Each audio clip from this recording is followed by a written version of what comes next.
Hi, and thanks for logging on to the Daily Dvar. And here's a brand new Halacha for you, and it's from Monday, 21st day of January. Here we go.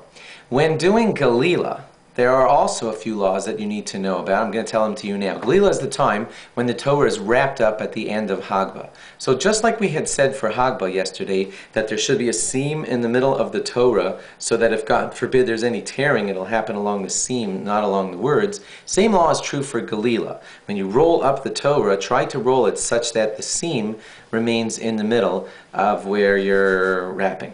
That's one of the rules. Secondly, if the man had raised the Torah kind of wide, and I told you yesterday that that's not such a good idea, but then when they roll it up, sometimes some of the parchment sags down.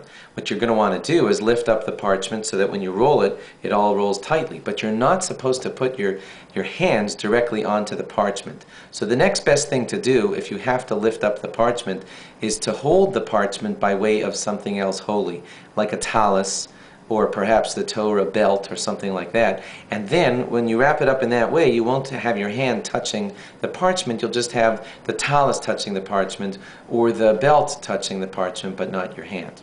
Also, when you roll up the Torah, it is preferable to have the Bereshis side on top of the Devarim side, so that when the two sticks, they're called Atzei Chaim, the trees of life, when they come together, the Bereshis one should be on top of the Dvarim one.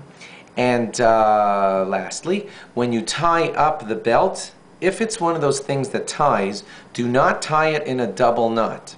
I'll tell you why. On Shabbos, you're not allowed to tie a double knot. And even if you're doing it Thursday morning or something, you still wouldn't want to tie it in a double knot, because you're also not allowed to untie a double knot on Shabbos. So if you tied it in a double knot on Thursday, then when they take out the Torah on Shabbos morning, they're going to have a knot that they're not allowed to undo. So don't do that. Tie it in a bow. Many belts today don't even work like in that kind of tie. Some of them are Velcro. Those are all no problem at all. But if it's the ones that have like actually ties, don't do them in a tight double knot. Thanks for logging on. Log on again tomorrow for more. Bye-bye.